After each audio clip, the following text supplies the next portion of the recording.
সিলেটের ওসমানী নগরে আছেন সহকর্মী অপু বণিক। সরাসরি যাচ্ছি তার কাছে। অপু,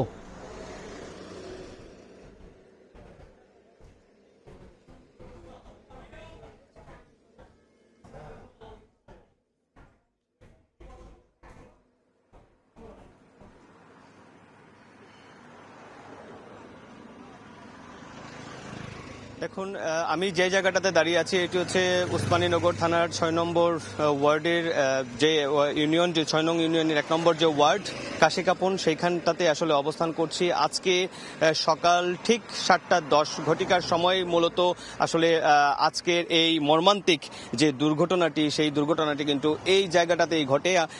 এখন দেখতে পাচ্ছেন এখানে বেঙ্গলের যে গাড়িটি রয়েছে, দুর্ঘটনা কবলিত যে গাড়িটি, সেটি কিন্তু এখানে অবস্থান করছে এবং ঠিক বাদিকের যে অংশটুকু, সেই অংশটুকুতেও আসলে ইউনিকের যে পরিবহনটি ছিল সিলেট থেকে ঢাকাগামী মুখে যাত্রা করেছিল যাত্রীদেরকে নিয়ে ভোর থেকেই, এবং এই বেঙ্গল পরিবহনের বাসটি কিন্তু ঢাকা থেকে সিলেটের দিকে ঢোকার চেষ্টার সময়ই কিন্তু আসলে মূলত ওভারটেকিং এর কারণেই এই দুর্ঘটনাটি ঘটেছে। এখানকার স্থানীয় যারা লোকজন ছিল তাদের সাথে আমরা কথা বলেছিলাম।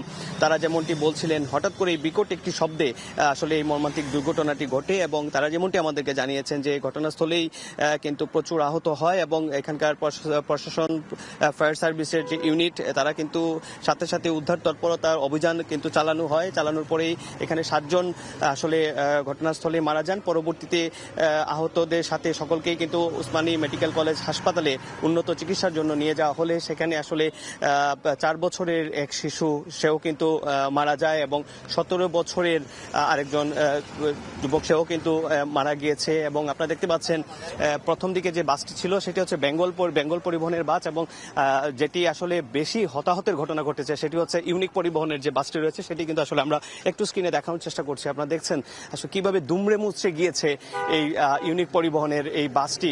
মূলত আসলে ডান দিক থেকে আসলে এই যে প্রবল বেগে যে বেঙ্গলের যে বাসটি এসেছে একদম দুমড়ে মুচড়ে গিয়ে দেখতেই পাচ্ছেন একদম জরাজীর্ণ অবস্থায় রয়েছে। এবং ফায়ার সার্ভিসের এখানকার যে ইউনিট রয়েছে তারা কিন্তু এটা উদ্ধার করেই মূলত আসলে এখানে কিন্তু দাঁড় করিয়ে রাখা হয়েছে। উপরের যে অংশটি, সেই অংশটি কিন্তু একদম দুমড়ে মুচড়ে গিয়েছে। তবে সবশেষ যদি আপনাদেরকে একটি তথ্য জানিয়ে রাখতে চাই, এখানে Sylhet M A G Usmani medical কলেজের পরিচালক যিনি রয়েছেন ওমন রাশেদ মনির, ব্রিগেডিয়ার জেনারেল, তিনি আমাদেরকে যেমন জানিয়েছেন মূলত 7 জন মারা যাওয়ার পরে পরবর্তীতে আরো 2 জন কিন্তু মারা গিয়েছে এবং আসলে পর্যায়ক্রমে আহতদের কিন্তু যথেষ্ট পরিমাণ চিকিৎসা সেবা কিন্তু দেওয়া হচ্ছে। তো এই ছিল উসমানীনগরে ঘটে যাওয়া সকালবেলার 2টি বাসের মুখোমুখি সংঘর্ষের একদম সর্বশেষ খবর আমার কাছ থেকে। সিলেটের সড়ক দুর্ঘটনার খবর জানাচ্ছিলেন সহকর্মী অপু বণিক।